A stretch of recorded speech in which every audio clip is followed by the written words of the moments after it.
Thank you very much. I am very glad to be here. I'm privileged to be here. And yes, thank you for introducing me. I would like to say that, yes, the main business, what puts bread on the plate, is real estate. Doing a few other things, farming, support small and medium enterprises, but mostly real estate. And allow me to just mention that our first client, as in tenant, was in February 2006. And we've been growing very slowly, but growing. And over the time, we've seen that so many things can change. If you talk to my business partner, she will tell you that the one thing that we used to talk about a lot is if Kampala could have a little bit more color, and would say, if only there was a little bit more glass.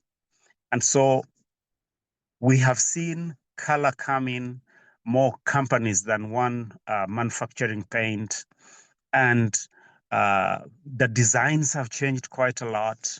And you get people today talking about real nice living. So as Little Artics, we no longer talk about housing simply being accommodation. We talk about emotion.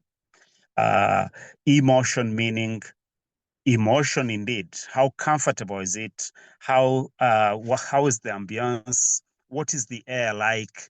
And so you walk into the apartment and you feel that this is a place to be. It's comfortable, but at the same time, openness.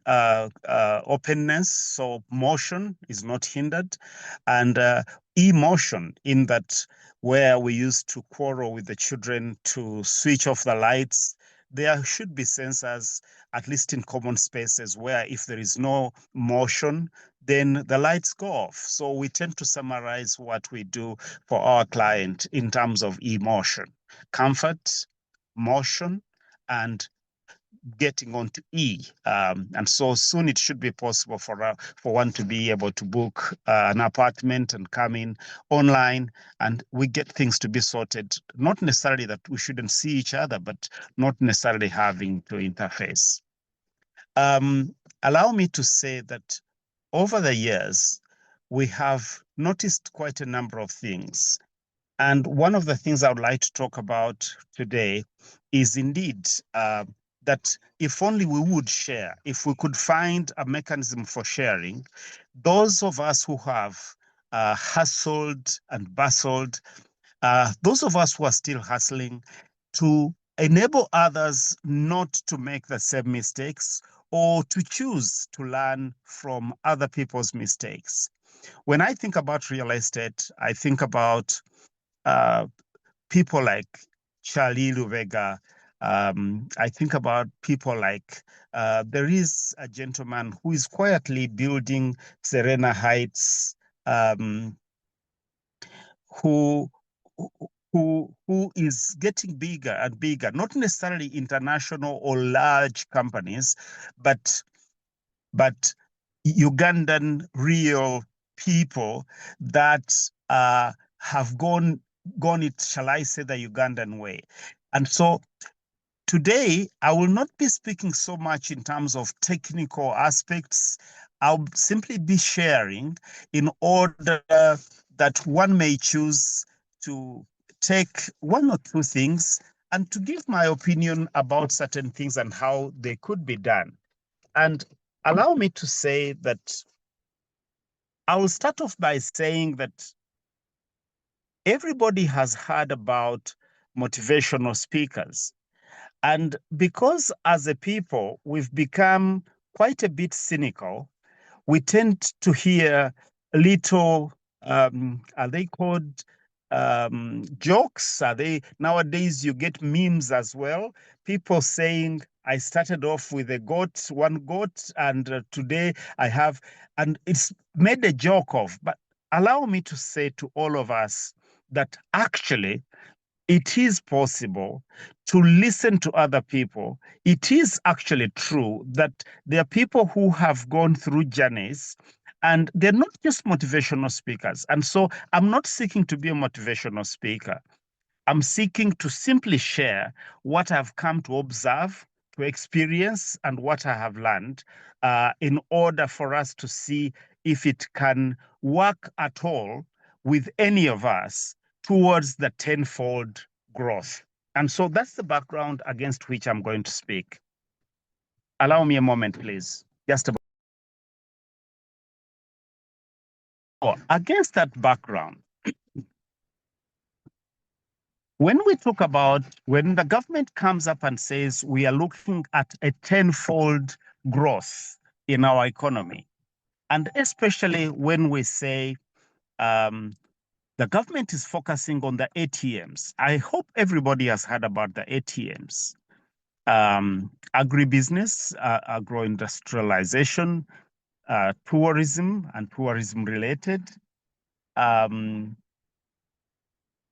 manufacturing, and services, including AI, AI-enabled industry, ATMs.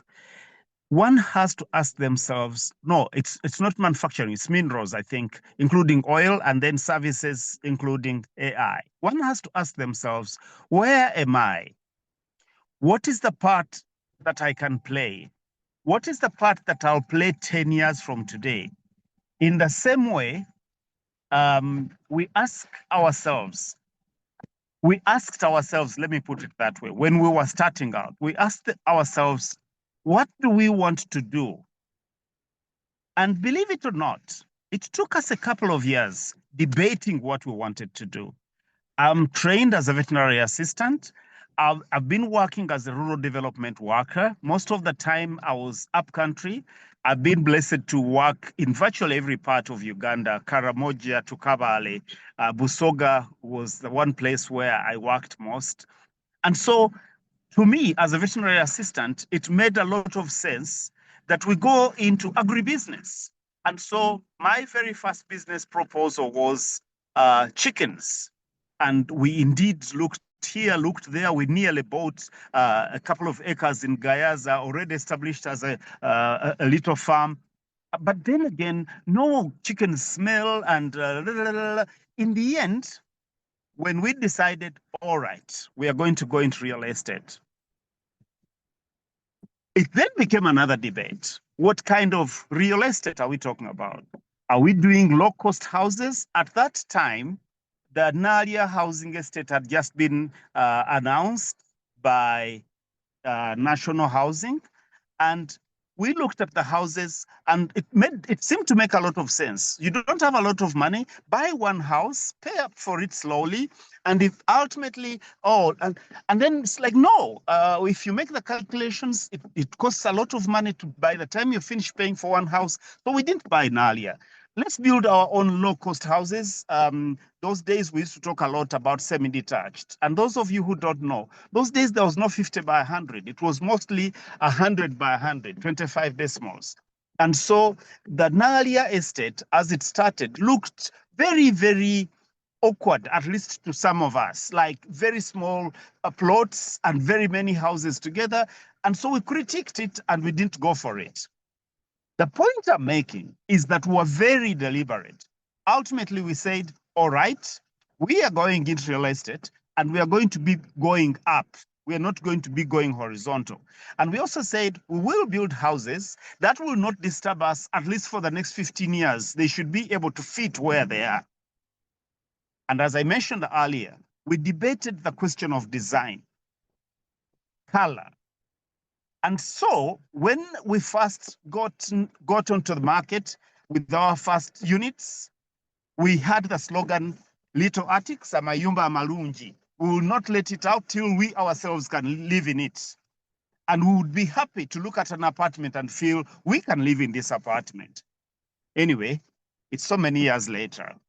So many things have changed. But the point I'm making is deliberately ask yourself, as Uganda braces itself for tenfold growth by year such and such, what are you going to do about it?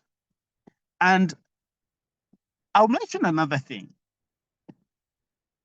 I said this to my friend James Sabola some years ago. And he was like, oh, is that so? But research has shown that when you make up your mind, you can go from zero to being a millionaire, and in dollars, in 10 years flat. 10 years. It may be less, it may be more. But if you put your mind to it, it is possible to go from zero to being a millionaire dollars in 10 years flat. Now, it may be simply research, but of course, research looks at people and what people do. And why do I mention this? In the first, 10 years,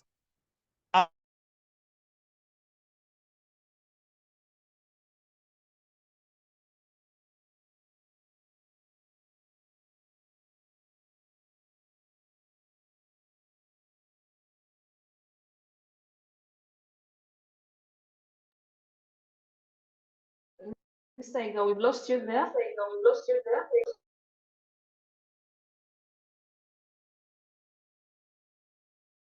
That one needs to look at it in the long term. At least in our experience, indeed, one does need to look at it in the long term. And that links back into the first point I was making of deciding deliberately. There has been, of course, from our history, the question of okugoba laini, and it has its reason that people chase a deal and they get to the end of it, they make a bit of money. There have also been cases where people have said, oh, you know what?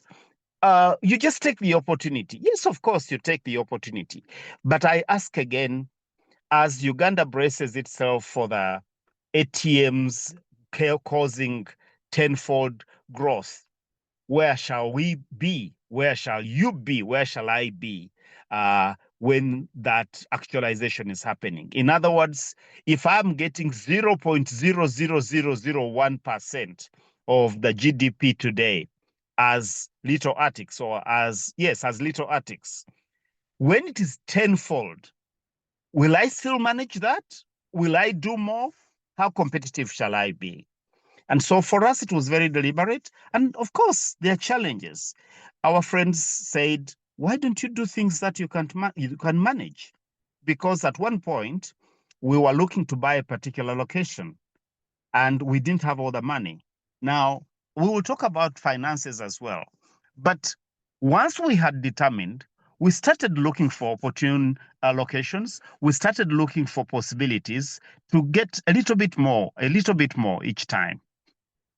Now, I will mention something else that we have found very useful.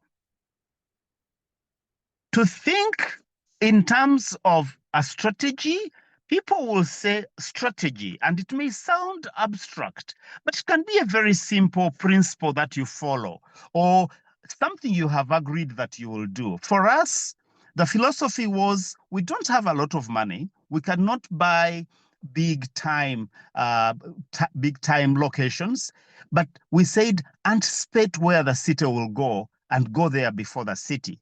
How do you anticipate? Sometimes you go by what you feel.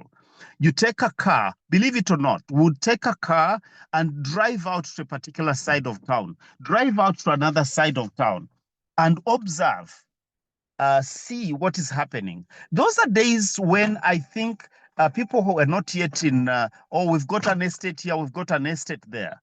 People were simply finding somewhere to settle. Then property masters came into the picture. Some of you might remember a gentleman called Mr. Kasulu. And the game started changing, but we didn't have the money to do that. Or we didn't have the wit to do that. Maybe I could have given up my work. It was very clear that my partner was not going to give up her work to go into this full time. I was the person who was more given to changing and turning. Anyway, we could have even said, let's employ somebody. We did not. And maybe that's one lesson we should have taken. On the other hand, nothing happens for nothing. But anyway, we would anticipate where the city will go. Believe it or not, we bought an acre in Munyonyo long before anybody talked about Speak Resort Munyonyo. We build, we develop, but we also sell. So at one point, we took that decision for different reasons to break up that acre, and we sold it out. I have to be honest, there are challenges with land in this country, and we had a bit of a challenge there. And I will mention this because it has a lesson it gave us also. One person who was a squatter on that land, we gave him 22 decibels free, still bigger than the current day 50 by 100. And let me just mention that when I said about that, it looked like what a loss. But that person actually became so loyal that he made up his mind he would be our agent to find property, good property for us, without us paying him. And I have to be honest that the biggest cash transaction we ever did, he's the person who found the property and we bought it. So I am going here and there. I'm sharing my experience and I'm saying we learned quite a lot from a lot of these. When you don't have money, what is the strategy you're going to use? What is the principle that will guide you? And people would call us sometimes and say, here is a piece of land. And we said, no, that one we cannot manage. On the other hand, you come across a piece of land and you say, okay, we don't have the money, but I think this one we can manage. This one is very good. We shouldn't let it go. And then you can ask yourself, so where would the money come from? I was employed. My partner was employed. And this is another thing, another point that we learned. Character is extremely important. I'm not saying we are angels. You don't need to be. You just need to be reasonably reliable, reasonably consistent, trustworthy. I do remember that we went to somebody and said, we need so much money to finish our block of apartments. And that person said, I don't trust you. I won't lend you the money. We went to somebody else and they said, you people are not serious. What are you going to do with that much money? I don't mind telling you, we needed about $20,000 at that time to complete our first block of apartments. And anyway, the short of it is that ultimately, one friend said, I'll lend you $10,000. And we said, wow, thank you very much. Here is the land title. And he said, no, I trust you. Don't give me the land title. And we said, sir, we are very happy you trust us, but we want to make sure we keep the discipline. So as a minimum, allow us to deposit the title with somebody whom you trust, whom we also trust, which we did. Once we did that, we completed the apartment and we paid the money back in such a way that, how shall I put it? When we said we would pay the money back. And we then got our title back. Actually, we got the title back 2 years after we finished the loan. We trusted the other person trusted us, the third party trusted us, we trusted each other. And yes, the question of how could we get there? I have been involved, among other things, I've been involved in linkages for finance arrangements, financial linkages, getting people to be either angel investors, people who are Ugandan or people who are from overseas. And believe it or not, the biggest problem is not that there was no money. The biggest problem was character, including work ethic, including outright dishonesty. There are a couple of people in this town that I could show you and say, that one got investment and went rogue on it. That one got investment and made good. That one got investment and made, and that one thought they needed money, but when it was examined, he actually didn't need the money at that time. What he needed was to become a little bit more experienced, a little bit better knowledgeable as far as finances are concerned. We ourselves at one point looked for a partner, and somebody in Turkey said, all right, I'm willing to partner with you, but I want to see 3-4 years of your audited books. We didn't have them. So I am convinced, we are convinced as Little Artics, that Money may be a challenge, but it's not our biggest problem. Money is not our biggest problem. If we get things to be done, and so I go back to it, tenfold growth in such and such a period. How are we organizing ourselves for it? I would say it's a very good time. This is something I write about sometimes. Let me mention it here. It's a very good time to be a young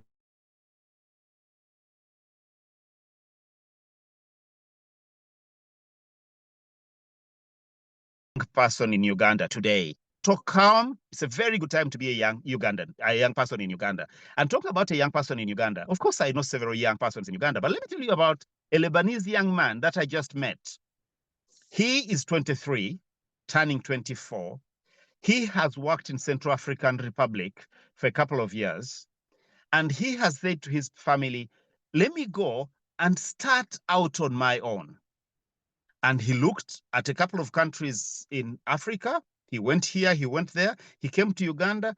He went back, he wrote back to the family and said, I think it's Uganda.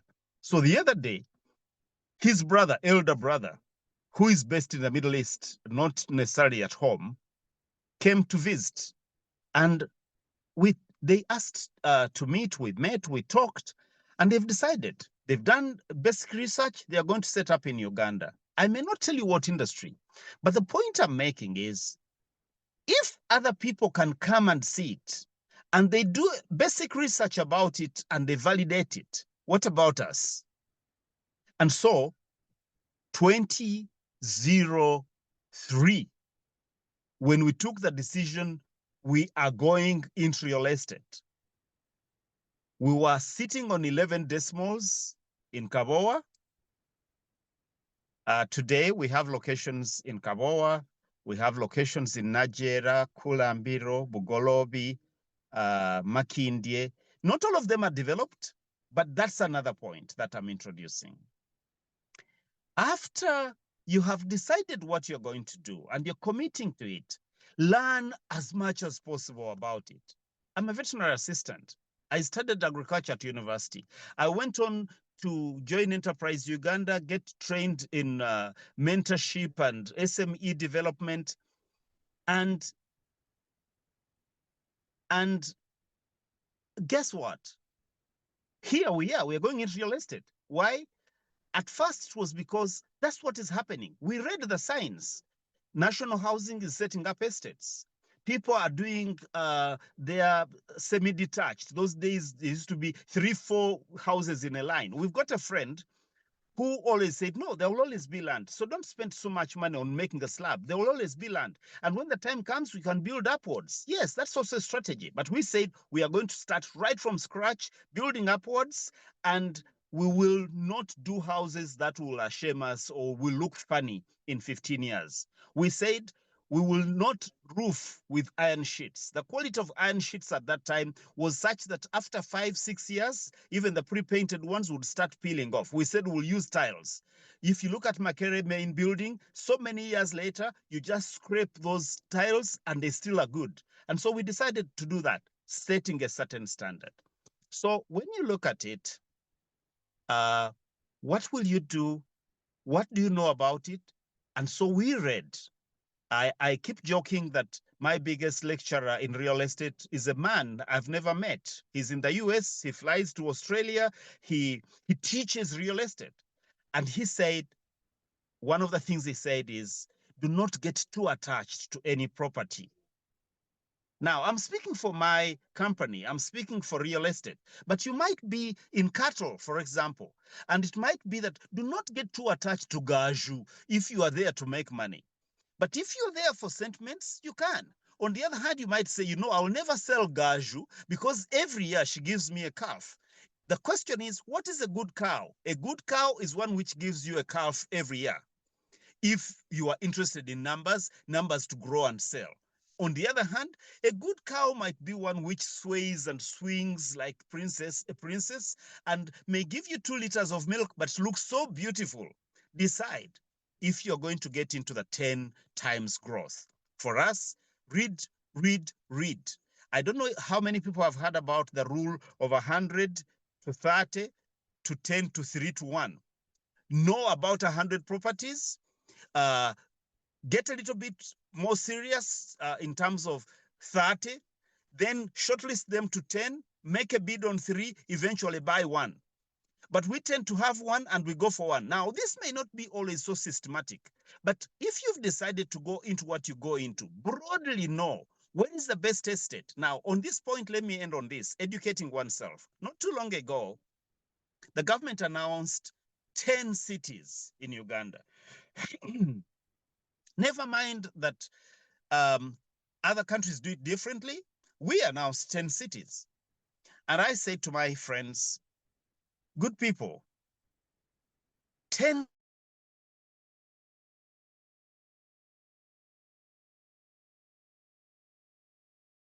cities. We are encamped by 40, 50 kilometers and by outside Masaka by 20 kilometers. You know what? I don't know what you did, but if you look around at the new cities and municipalities, Chiindi, for example, does anybody know where Chiindi is? Chiindi Town Council, overlooking the lake, beautiful views. In a few years, that is going to be, that's going to be property like this. We went to a peninsula called Werenga. It was like bush. The point I'm making is educate yourself, anticipate, let your information inform you as to what strategy you should take, what principle you should follow.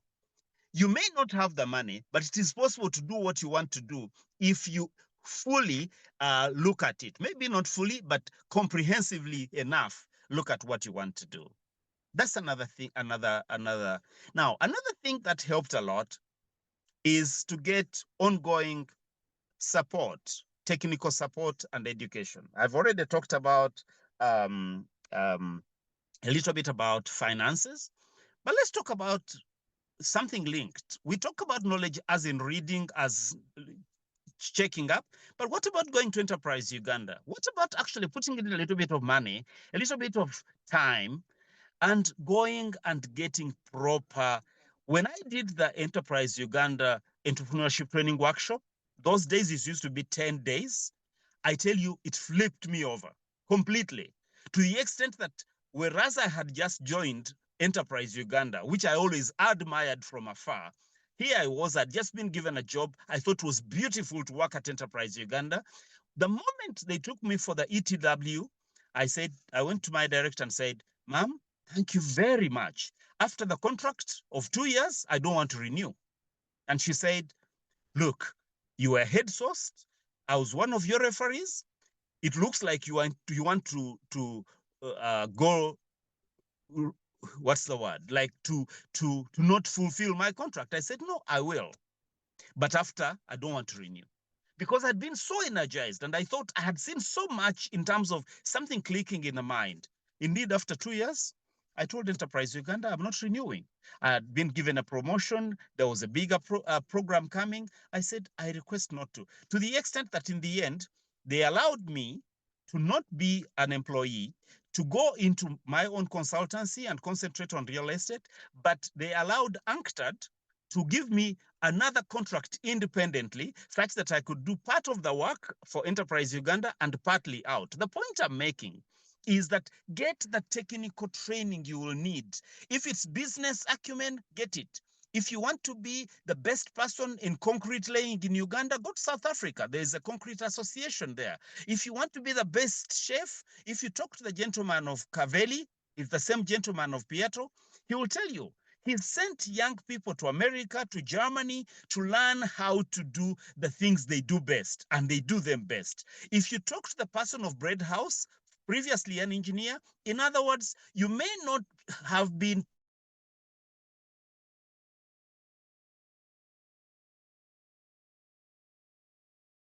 trained as a baker. But if that's what you've chosen as a builder, as a real estate developer, but educate yourself and find that support that you need to get better and better. Let me mention also, and I'll request my handlers to please warn me when I still have like 20 minutes to go. But let me mention this also.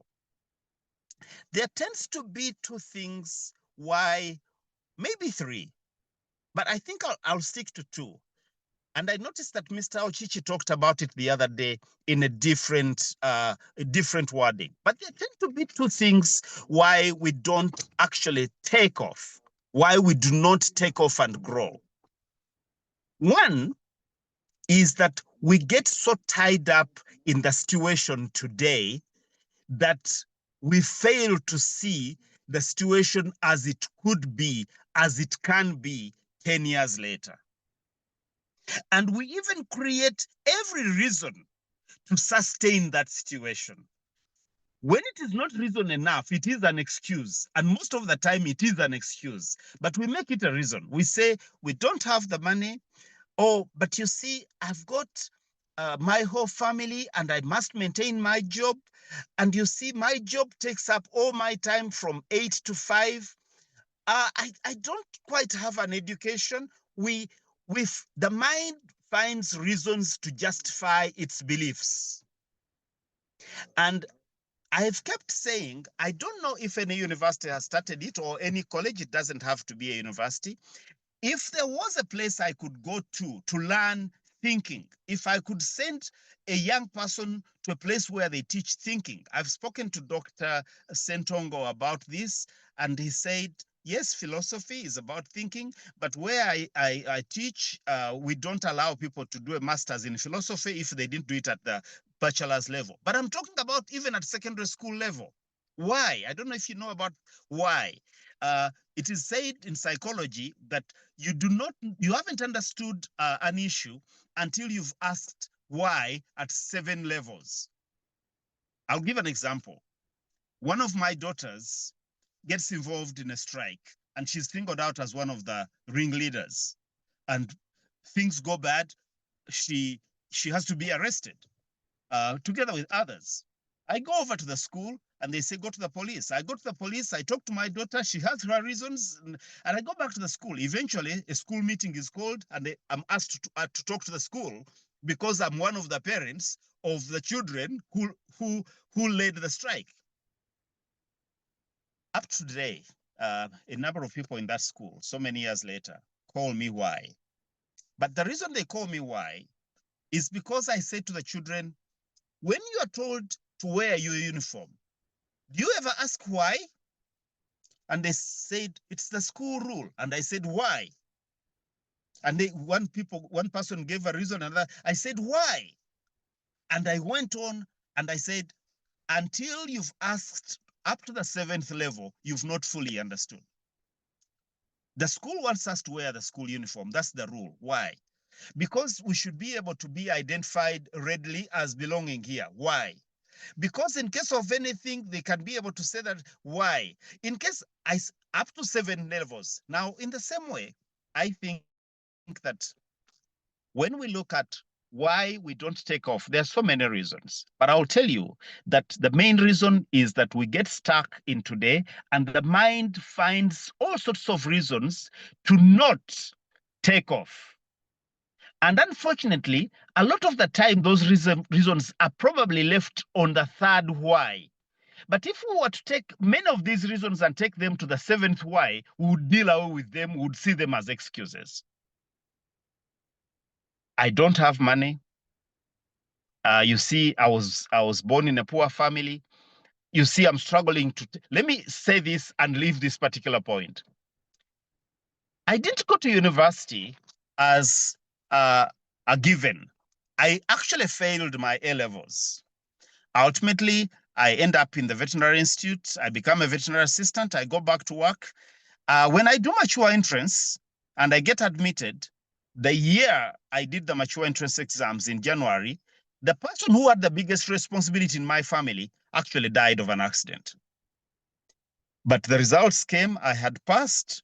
That same September, I joined the university. In January, the eldest person in the family, my father, died exactly 1 year after my brother. I was in my second term at university. I went to one of my mentors and said, I didn't know the word mentor at the time, one of the Bakulu who was kind-hearted towards me. And I said, you know what? I think I'm going to take a dead year. And he said, why? I said, Because you see, my brother who used to take care of the family died, and he left so many children, and the other brother, so many children, and people, those were the days of HIV/AIDS. My sister, everybody was dying, everybody was sick. This gentleman looked at me and said, now your father has died. I said, yes. I said, so if you take a dead year, what are you going to do? I said, I'm going to go back and work as a veterinary assistant and keep them going for at least a year. And he said, do you think after 1 year, the situation will have changed quite a lot? I said, no, I will find a way. He said, look, do you want to continue sharing your poverty? It was harsh, but it drove the point home. He said, if you go to university, you increase your chances of breaking through poverty. But if you don't go, I tell you, your chances are minimal. Now, there's no money at university. They had scrapped boom and stuff. But the one thing that happened was that it gave me a different perspective, a different way of looking at things. It widened my perspectives. Another person said to me,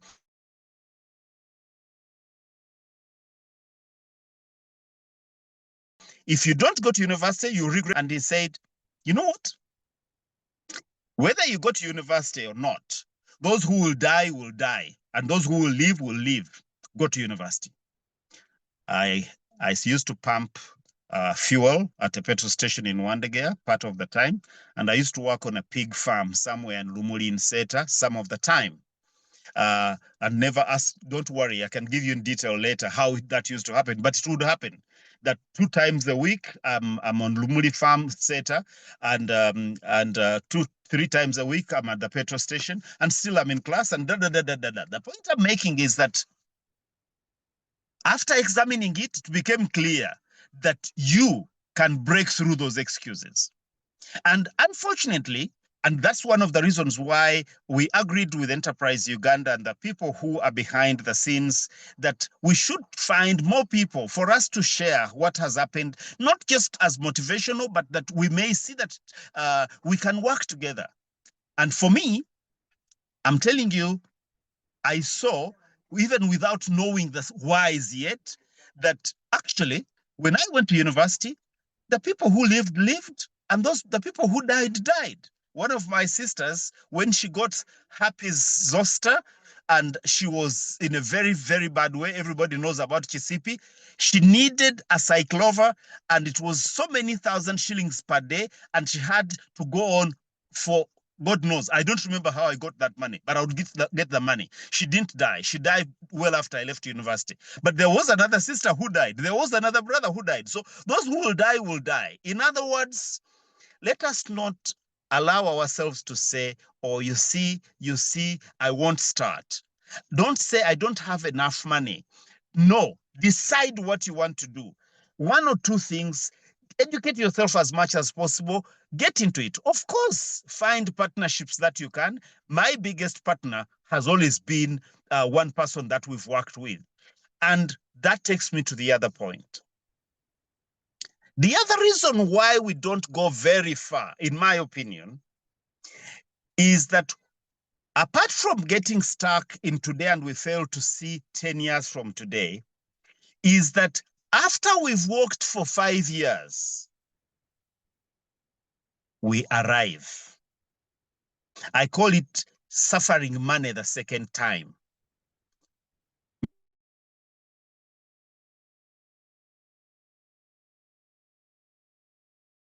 Mr. Ochichi termed it arrival. We suffer money when we don't have it, and then we suffer money when we get it.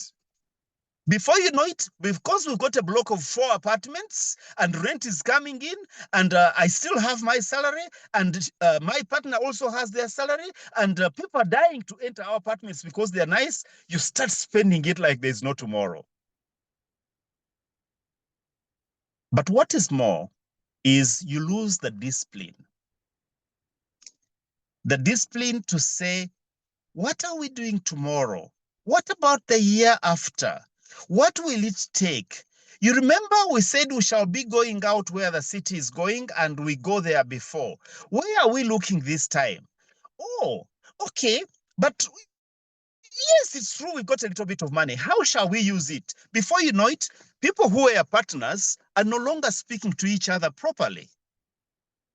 When money gets a little bit more, people who used to make reports don't make reports because they feel, well, we are okay. I tell you, you are okay until you're not okay. Then it becomes very bad. And so in my experience, in what I've observed, in what I've seen, it becomes extremely important to break through those two barriers. One, to break through whatever excuse and deliberately start and keep going. Of course, I did other things as well. My partner does other things as well. My spouse does other. At one point, my wife was in trading in clothes, and I'm like, but, and then my partner is saying, but look, you people seem to have a little bit more money. How come you've started a pharmacy as well? Yes, the question is, I talked about finding partnerships. When I started the pharmacy with my colleagues, the managing director is a pharmaceutical graduate. He's got his master's. When my wife decided to go into clothes, she had somebody that, and there is a partner that we keep going to, and she will say, you know what? Okay, let's anticipate. I have some money that I'm putting away somewhere. When will you need it? And sometimes we know we will need money in 6 months' time. And we tell a friend, a partner, we tell somebody, we will need this much money in 6 months' time. Now, one may ask themselves, so why haven't you grown so big? No, we've not grown so big because we are aware of our circumstances, and it is extremely important that everybody should be aware of their circumstances and take the pace they should.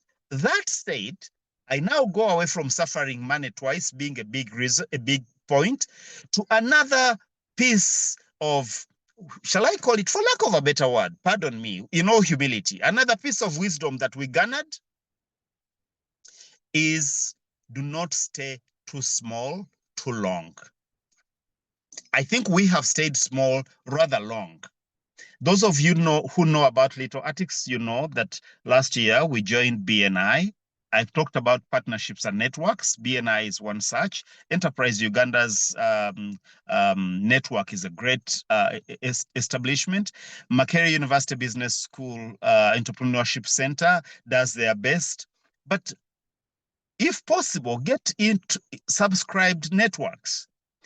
And I mention this because those of you that have had me speak in BNI have said, we are looking for a $1 million partner that we may actualize at the next level, and the next level is going to be build to sell. I must say that in different locations in Kampala, yes, we are ready to build to sell. Now,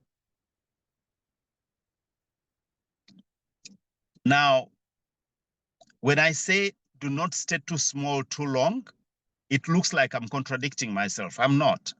You need to get to a certain level of credibility, a certain level of your own confidence, a certain level of your own ability, such that when you go to the negotiating table, you are not simply pushed over, or you're not deceived by whatever glitterati there may be on the table. And I think that we took a bit long to get there. We could have. I mentioned earlier, for example, if one of us had dedicated themselves to growing the business rather than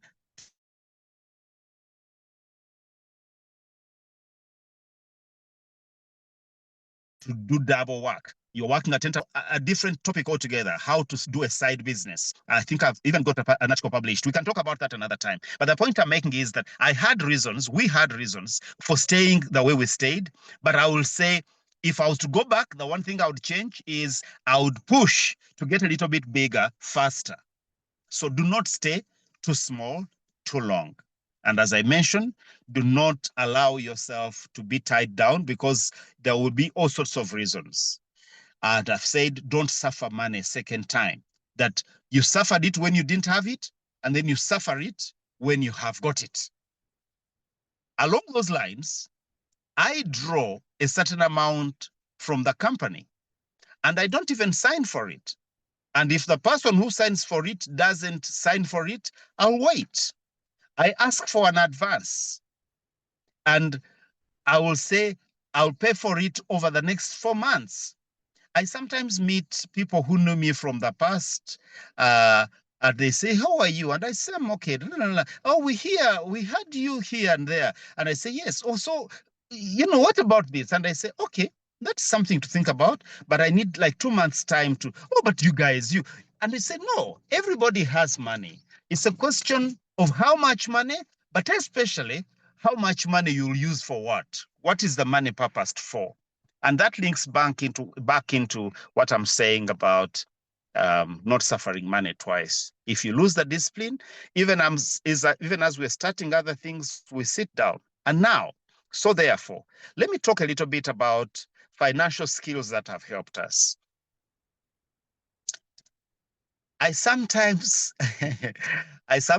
apologize to my family and say, forgive me that I may have been too tight in the beginning. But one of the most important skills to develop, at least for us, was budgeting, to learn to budget. And many people talk about budgeting, but when you ask, what is the most important thing about budgeting? You'll get different answers. For us, for me, the most important thing about budgeting is detail.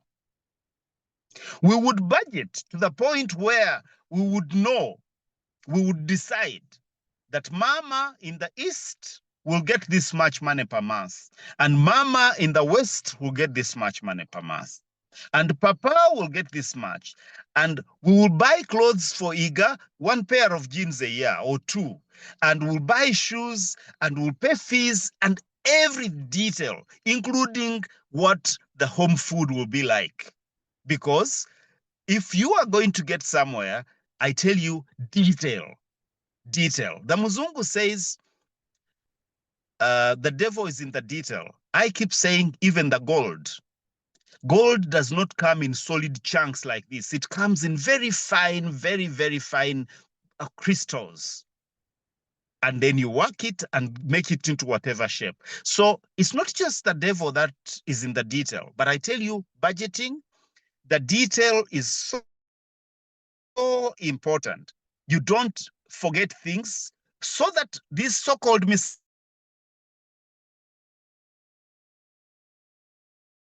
miscellaneous becomes as small as possible. And then the next thing is projections, cash flow projections, financial projections. So after we've known that, all right, in the month, we use so much money for food. We use so much money for rent. We use so much money for, so much money for, so much money for. What about in the year? You will find that what you do in January is different from what you do in February. For example, school fees in February used to be a huge dent in our budget in February. And so we'll do cash flow projections for the whole year. And then we'd say, as long as we are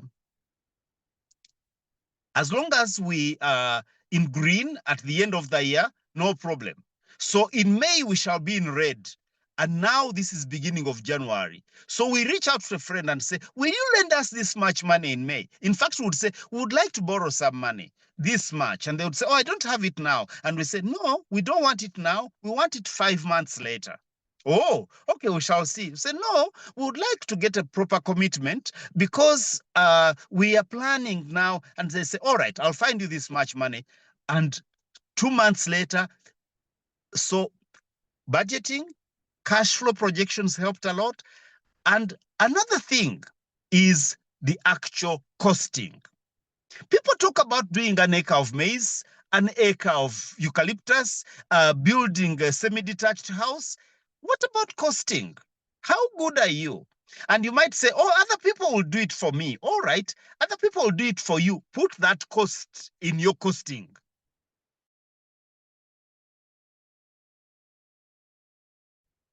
When I should build a 2-bedroomed house, and I'm involved directly, it's not going to cost me the same as when I'm not involved directly.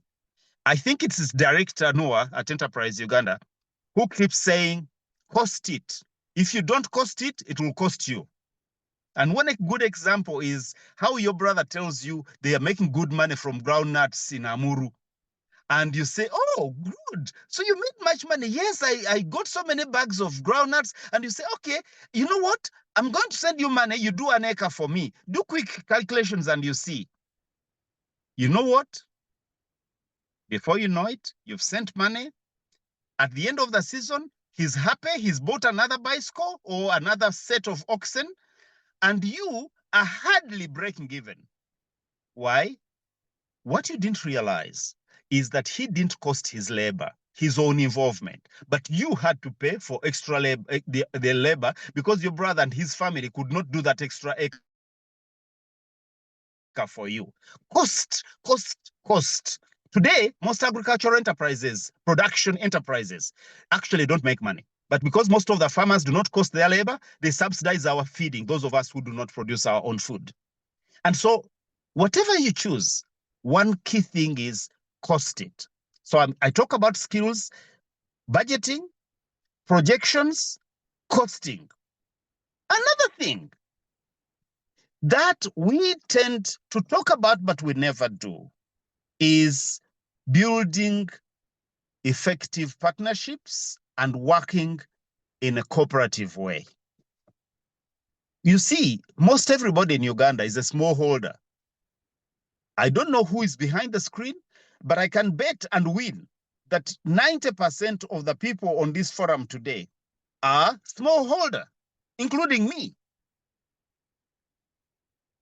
When you've got 2 blocks of apartments and you indeed can finance the home expenses, and after paying revenue authorities, city authorities, you think you have a little bit of money. But I tell you, step out, even here to Nairobi. Take a video tour, online tour of Dubai. Look at Singapore. Go to Pretoria. And you will see that actually we are very, very small. My answer to this is not that necessarily pamper foreign investors. No. My answer to this is encourage people to work together. And I mentioned a friend. Right now, I wanted her to participate in this because I wanted to mention her name, but she's out of the country. So I didn't manage to get her permission. But we've got a friend who we said to, do you have money in a unit trust? And she says yes. And we said, we'll give you a little bit more than what the unity trust gives you. We will leave you with our title. And when we bring your money back, we will take the title. What are you going to do? She's a friend. We let her know what we are going to do. And she's got the right to believe it or not. But most of the time she says, well, okay, you come for it. And we deposit the title and we take the money. Working together. When she needs money and we have it, she takes it. Guess what? We also belong to a savings group, which became an investment company, which we started long before anybody started talking about SACCOs. And guess what? We can go and borrow from there by notice. We've got a development loan, we've got a short-term loan, and the interests are different. And when we need development loan, they can lend us 100, maybe 200, maybe 300, depending on the time frame we've given. And I'm mentioning things that need to be started on earlier, such that later, so let's learn to work together effectively. Of course, you get to fall. You don't know how many times I've fallen. You don't know how many times I've lost money. We've lost money. Even today, there are some where you walk away. There are some you go to court. And as the system works, there is a case where we're involved and it's 14 years now and it's still in the court system. Don't let your heart break. Don't let it swell. Don't let it break. I think if you've decided to work with another group of people, do it in good faith, put systems in place in order to support the systems. When it is really, really terrible, know when to cut your losses and walk away. And talking about this, I noticed that somebody has said city authorities are a big hindrance to real estate. That is the first obstacle I talked about. There will be all sorts of reasons and excuses. And yes, they are. But then, so what do you do? And if they are today, what do you do about it in order for you to do something 10 years from today? You may not buy in Kampala, but you're really interested in real estate. How about Hoima?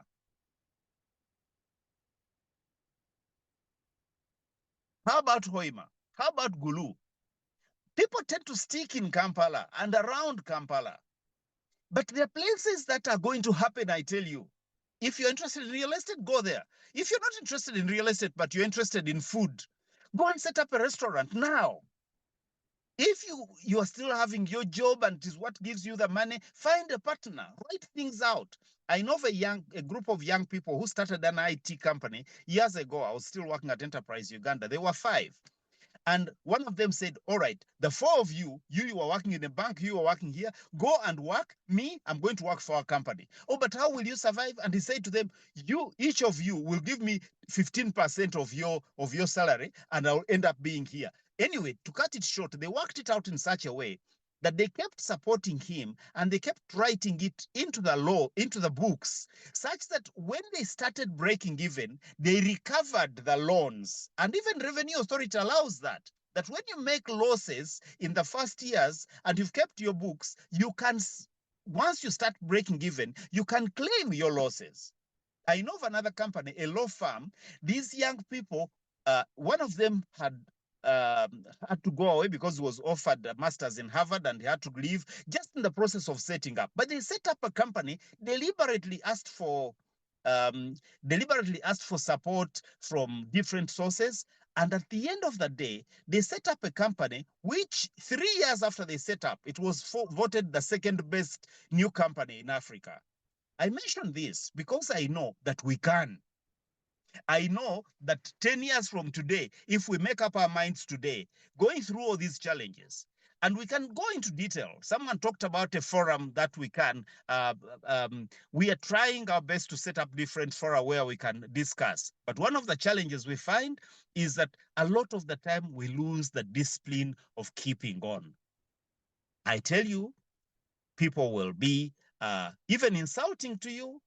Some of the closest people to you may walk away. They may say nasty things to you, but we got to do our best to see that we keep the discipline. And sometimes the biggest liar is going to be your own self. Your ego will tell you, but that is the woman. You are a man. That is your wife. You are the husband. That is your husband. You are the one making the money. That is, and before you know it, you go away from where you had focused to go.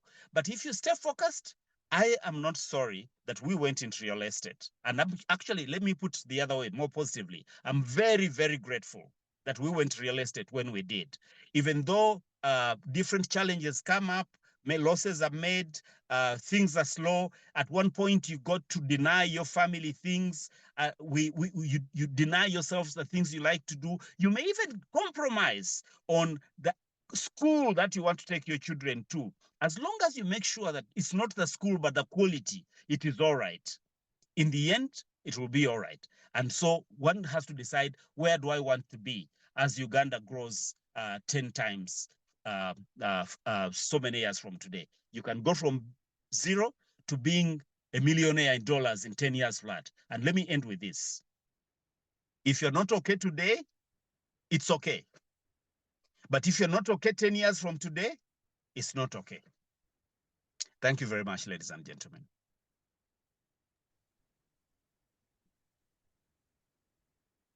Wow. Thank you so much, Mr. Iga. That has been very, very insightful. Ladies and gentlemen, if I were you, I would be in the chat. Let's give Mr. Iga a round of applause. Thank you so much for the information you've shared. Thank you for educating us. And we feel mentored. You know, again, as entrepreneurs, when we come into this space and listen in to such wealth of knowledge and wisdom. There's a lot to reflect on. So thank you. We do appreciate. And right there in the chat, you can see your appreciations, Bisaika, as taking note. Thank you. And so many things stand out very, very well. You emphasize we need to understand the industries we're getting into. You've hinted highly and emphasized that we need to educate ourselves in the businesses that we are getting into. You've shared your journey of the real estate and quite a number of lessons that have come in right there. Get technical training. And yes, this is what we emphasize even here at Enterprise Uganda. We've tried our best. And, even while you are still part of us, you know the amount of trainings that happen back here at Enterprise Uganda. And just to even mention for the listeners, some of the programs that are happening are just within this week here at our offices in Butabika. Sorry, that will be next week. Okay, but tomorrow we are launching the Global Entrepreneurship Week, and I'll call you back, Mr. Iga, here to talk about the Global Entrepreneurship Week and what it's about. But next week, we shall be having a masterclass, 2 days masterclass on family. It will be a family business masterclass, and it will happen on the 24th and the 25th. And Enterprise Uganda is just located slightly ahead of Butabika Hospital. And so we're inviting you, please come and get the technical training that Mr. Iga here has really emphasized. And in the same week, we shall have an export accelerator seminar, which will also be helping entrepreneurs expose them to opportunities that are into how they can tap into opportunities of export and how they can be assisted. That is another technical training for entrepreneurs. On the week that starts on the 29th up to the 3rd of October, there's the Small Enterprise Accelerator.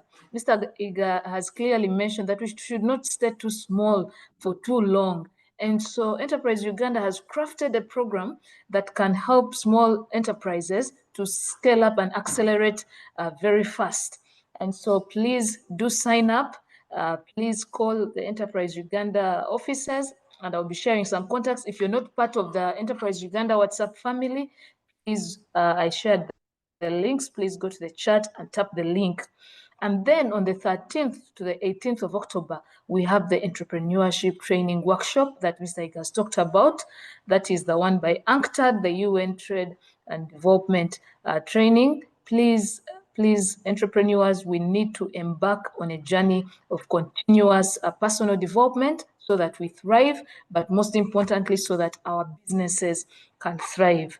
And so that is it, and so much more that is happening here at Enterprise Uganda. I just wanted to emphasize the point that Mr. Iga made, that we need to engage in technical training so that we don't suffer money twice. As he said, we suffer before we get it, and then when we get it, it also becomes a problem. But also, when we get into these spaces as entrepreneurs, we get to build the strong networks that Mr. Iga has talked about, the partnerships. And it's good to identify which ones only when we are in the same associations. And so what brings us together in these trainings as entrepreneurs also is to get to those partnerships and networks. Mr. Iga, let me go to the chat and pick out a few questions here, and others, please feel free to raise your hand. Again, my name is Anita Malinga, and I also work here at Enterprise Uganda as one of the business development specialists in-house. And it's always a pleasure to interact with entrepreneurs. Katana Mili here says, city authorities are a major barrier to real estate. How do we maneuver? She says, I can't get a plan approved for more than 5 years. And so please take note of that, Mr. Iga.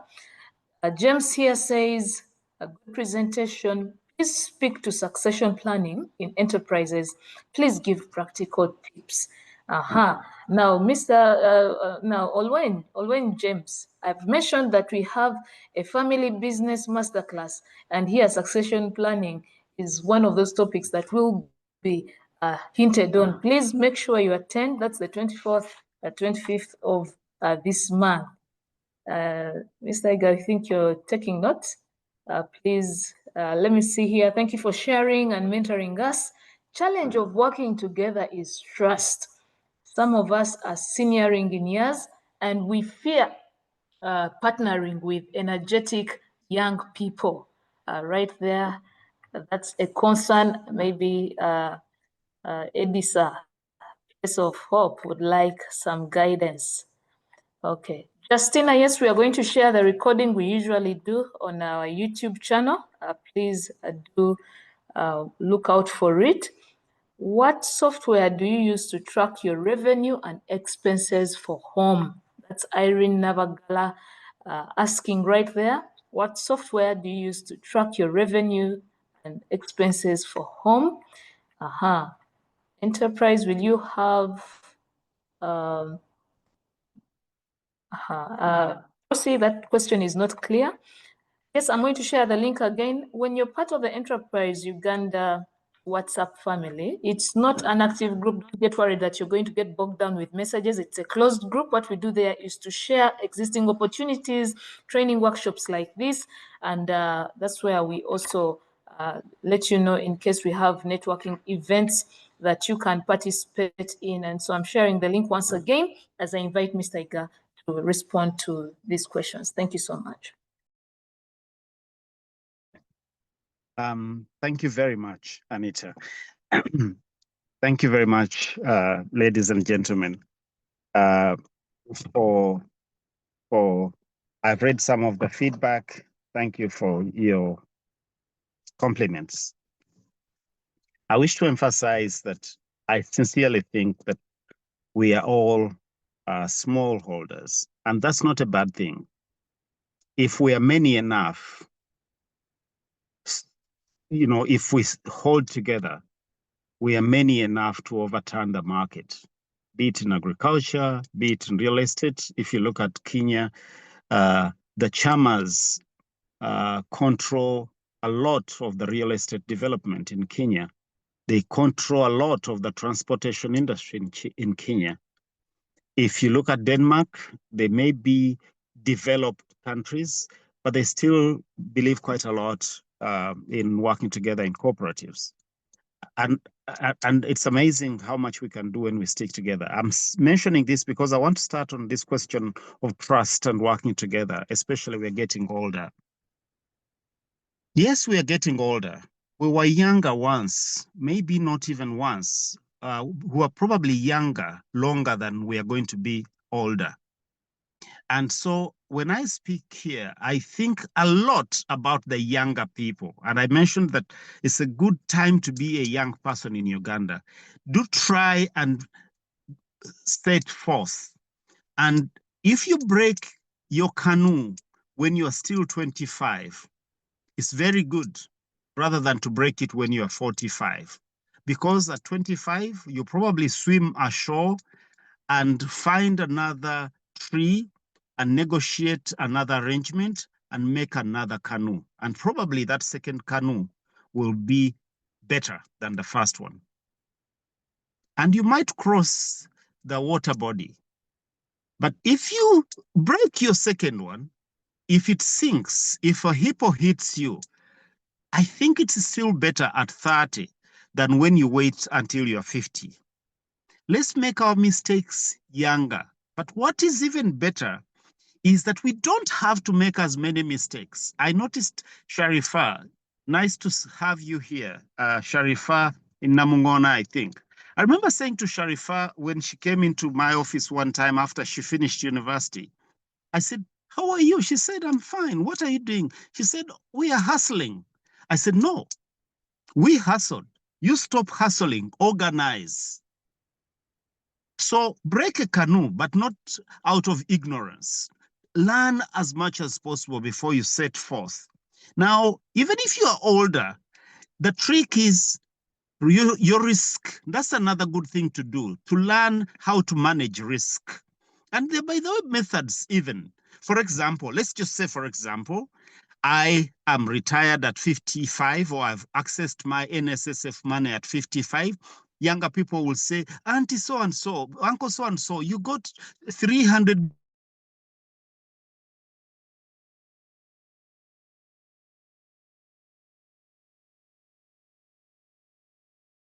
million, 100 million, 80 million will not be an outright no. We will not put it in whatever they've suggested. Nowadays, that's another thing we should look out for. There are many more investment options than there were 25 years ago. The stock exchange, where you buy shares in the banks, in the manufacturing companies, in the telecom companies, the stock exchange wasn't as vibrant 25 years ago as it is today. Today, it's an option. There are money markets, insurance, unit trusts. There are the treasury bonds. Real estate is just another option. I tell you, they're talking about agribusiness. Things are going to change. I don't know if you've heard that government is going to set standards, whether you're a supplier of schools or hospitals, you must have certain phytosanitary standards. You must, and by the way, Asians are coming and beginning to invest properly, and we are still doing some store. So the point I'm making is calculate your risk and say, okay, I'll remain with 30 million on a unit trust, which will give me 12% per year, which allows me so much money per month. That will take care of rent. I'll take 25 million and I'll put it with this young man. Let him also put in 25 and we are equal shareholders, or let him put in more. And, so you distribute. In other words, whatever you do, younger or older, know how to calculate the risk. And also, be ready for the fact that some businesses, some canoes break. Don't put yourself behind this whole thing. Probably for your first time, you're working with people and you're going with your everything. The next thing you know is they've taken my house. No, but again, as I say, there are ways we can look at this. Invest a little bit of money and time. Go to Enterprise Uganda. Look for an advisor. I tell you, these things help. And this links me into the question of city authorities and plans. 5 years, 10 years. Many things have changed, I tell you. It was a lot, much more manual when we started 25 years ago. And unfortunately, there was only a very small, what shall I say, a very small door through which you could walk to address anything. Today, there are several doors. Believe it or not, we need to use them. You've heard of BIMS, Building Industry Management System. You've heard of KCCA has got a portal where you load. Nowadays, believe it or not, I get an SMS telling me your application has now reached this point. Your application has now reached this point. If these things are not working for you, question whoever you are working with. And who are you working with? Right from the start, and you can say it happened, maybe not right from the start, but from early, we started working with technical people. We have always paid an architect. We've always paid a structural engineer. We've always asked them to get the proper stamps. We want to see the receipts. Of course, we facilitate them in terms of, I need transport to go here. Today, the technical people we work with will tell you, when we say, go to such and such a site to have a look, what do you think? We'll give them their fuel. We did it even then. Even when I would be the one going to see this or that, I would come back and say, you know what? I've used so much money on fuel. Let me get it. Remember, we had talked about budgeting. We had talked about cash flow. So we'd put in a little bit of money for this and this and that. Don't use your pocket money to end up. But the point is, as far as the city authorities are concerned, yes, there may be difficulties, but I have to be honest with you, I think they've improved quite a lot. The trick is use technical people and push the technical people. The other trick is use the multi portals that are there, and they are there. If it's not this route, it's this route. If it's not this office, it's that office. They are there. Another thing is allow yourself time. Our architect was taken ill, but we were supposed to meet yesterday in Wakiso. Why? Because there is a plan we've been working on for the last 1.5 years designing, and I'm telling him, let's submit it now, because we know that in 4 years' time, we are going to need it. Now, no matter how slow they are, in 2-3 years' time, they're going to give me that plan, and it will be properly approved. So there is a plan which is already approved, and it is waiting, because, in other words, in Uganda, there is, okay, let me not use Uganda, let me stick to English. Allow yourself time to do the systems, learn the systems, and I'll go. Now, let me mention this question that keeps coming up. Corruption, corruption, corruption. Yes, there is corruption. But I will tell you, things work so well when you use the proper channels. I would rather go back and say thank you to a technical officer and take him. What is the last time I said thank you to somebody? What did I do? I didn't take them an envelope. I think I bought them an item and I said thank you. I was very happy with the way he helped me in handling this. Another time I had to be called before a whole big land committee. And I just said to them, excuse me, this has been like this for so long. And after I talked with them, in other words, use the technical people to enter the technical offices and don't be afraid to represent yourself. I tell you, the systems somehow do work, but they work. And you can decide to corrupt the systems, it's corruptible, but you can decide not to corrupt it and you still get what you want. Now, trust working together, I hear you. Working together, yes, I've mentioned it already. City plans, I've talked about it. Succession planning, forgive me, I apologize. I fidgeted a bit as we were starting because I left home at exactly 7 that I may be in SETA by 8:30 because we had agreed with the handlers that would start at 8:45, try out the system. Then I made the mistake of taking a shortcut that I don't normally take, that I didn't know, and ended up being late. Why am I telling you this? I'm looking at a site somewhere off the road in SETA, which is supposed to become an estate. Guess what? The person who drove here is one of our children. Some people have had me speak in BNI, and one person, when they asked them to talk about what they know about their company, they said, wherever you find Iga, he's with one of his children. Now, it may not be that there is deliberate company policy that go with your children, but it's part of the sharing and mentoring that we are talking about. If we are going to do succession, we need to get people to understand what we do, even without talking about it, but by simply doing it. So if I'm leaving for such and such a place, I'm going to do such and such a thing, I take one of the young people that we work with. That's the most rudimentary way of succession planning, really.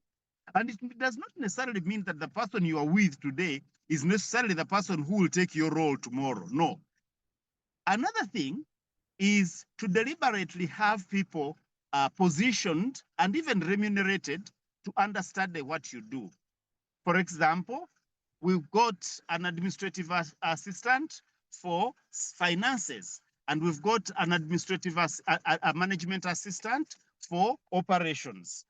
In the same way, whether it is family, whether it is business, think about it that way. The other thing which is extremely important in succession planning is to say, these are the things we do, and write them down. If you talk to Herbert of Bread House, when I asked him, there is an interview online, Enterprise Uganda has got an interview online where I interview Herbert. And when I asked Herbert, okay, Herbert, you've got bakers, you've got people, what do you do? He said, my work is to write policies, manuals, policy manuals and operational manuals. And that's his work. So if we are going to succeed in succession, we need to be able to write down the things that we do for our people. Now, let me end on this, that one of our biggest problems is that we've tended to remain very informal in what we do. And yes, there are challenges. Even as I speak about Little Artics, we are not the most formal entity, but I know that we need to become as formal as possible, at least internally. Our meeting is on Friday evening. When we speak on Friday evening, we talk about the week that has been, and we plan for the week that is coming. Then we take minutes. Who is the taker of minutes? Is so and so. Then we record. Nowadays, we've got a computer in the hand. Everybody has got a smartphone. So Financials, every expenditure should be recorded and posted. And encourage the younger people, the people that you think will succeed, whether it is informal entity, whether it's informal, as long as you want the business to go on, encourage them to be strong enough, to be bold enough to remind you, to even demand from you.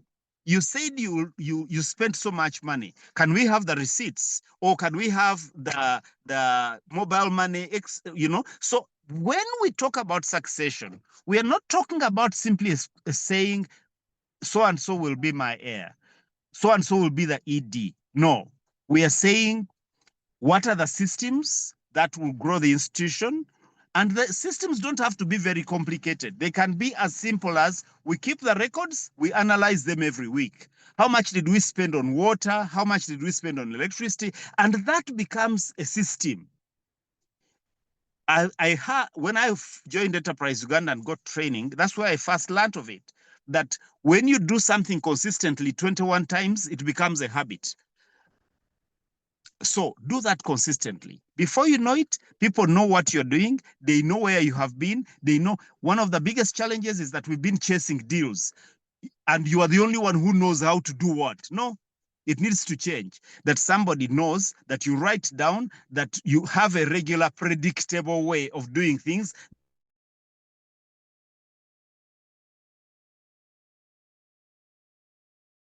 That other people can follow, such that you're doing things. Show your successor.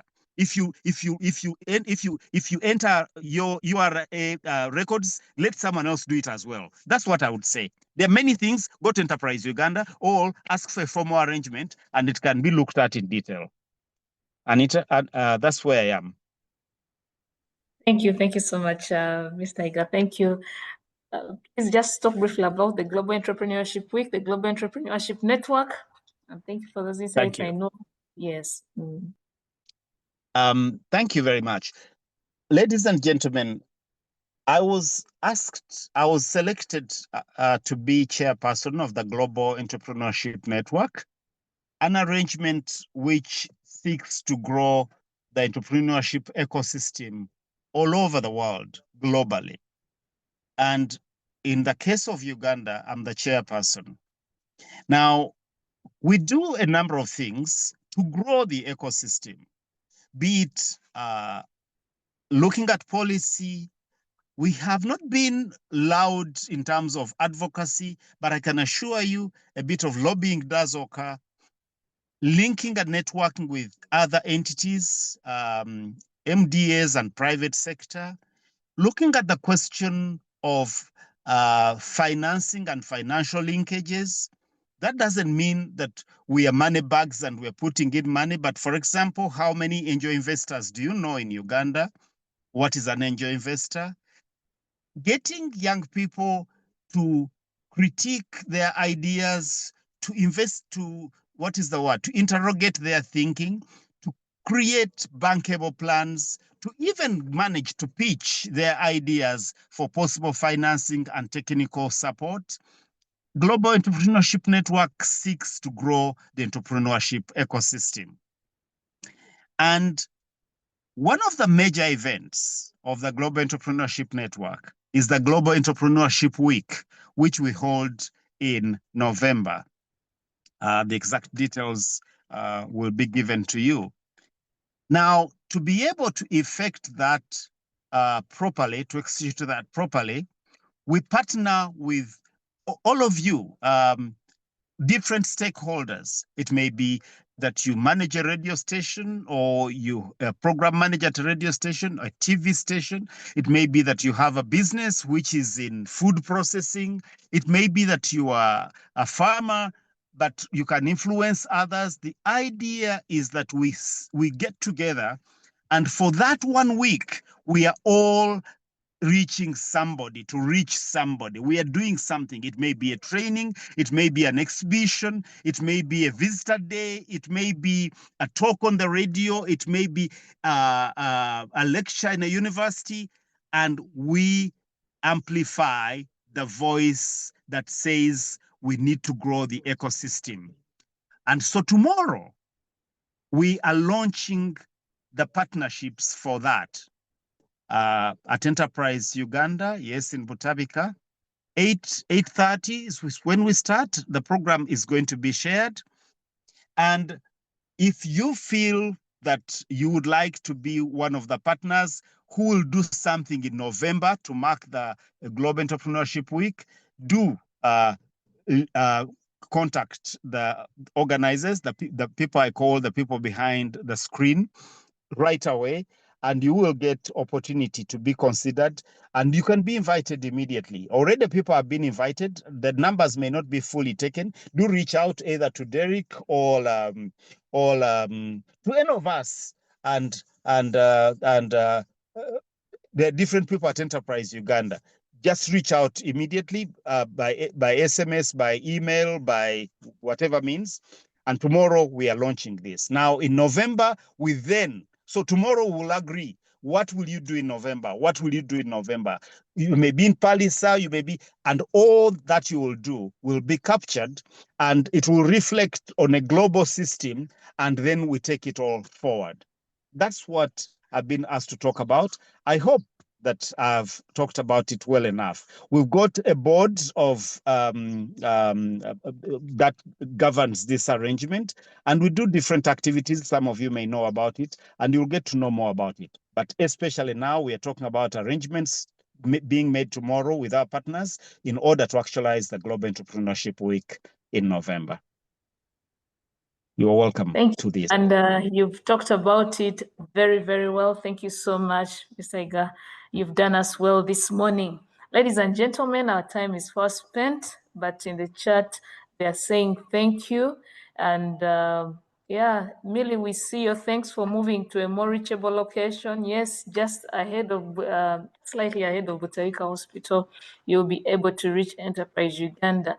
And so we're encouraging entrepreneurs, even as we close this session, let's not walk the entrepreneurship journey alone. Let's move together in collaboration, together in partnership.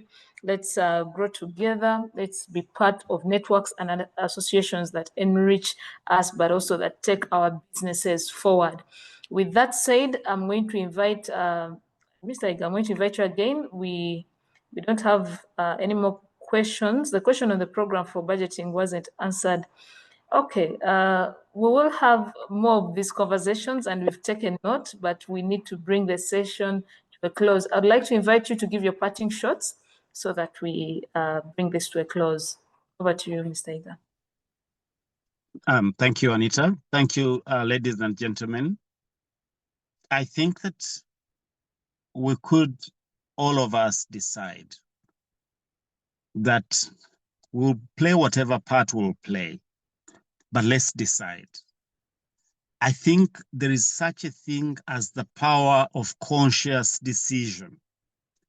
And once you make that conscious decision, we stay focused, a lot is possible. I'll re-emphasize that I think it's a very good time to be a young person in Uganda. There are so many opportunities.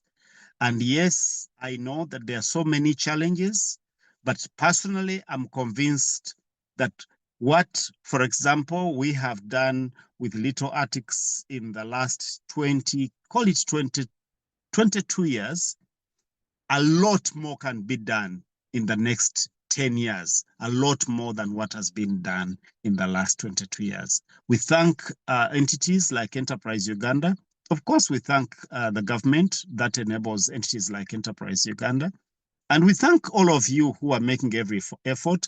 And I'll thank my partners, especially my main partner, the Director of Finance.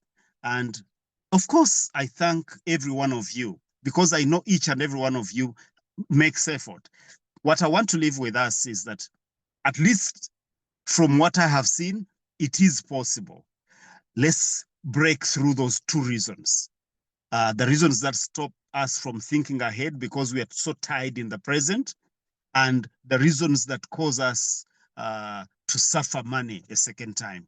And I believe indeed it's possible that we are going to grow tenfold in the next few years. Thank you very much. Thank you for having me.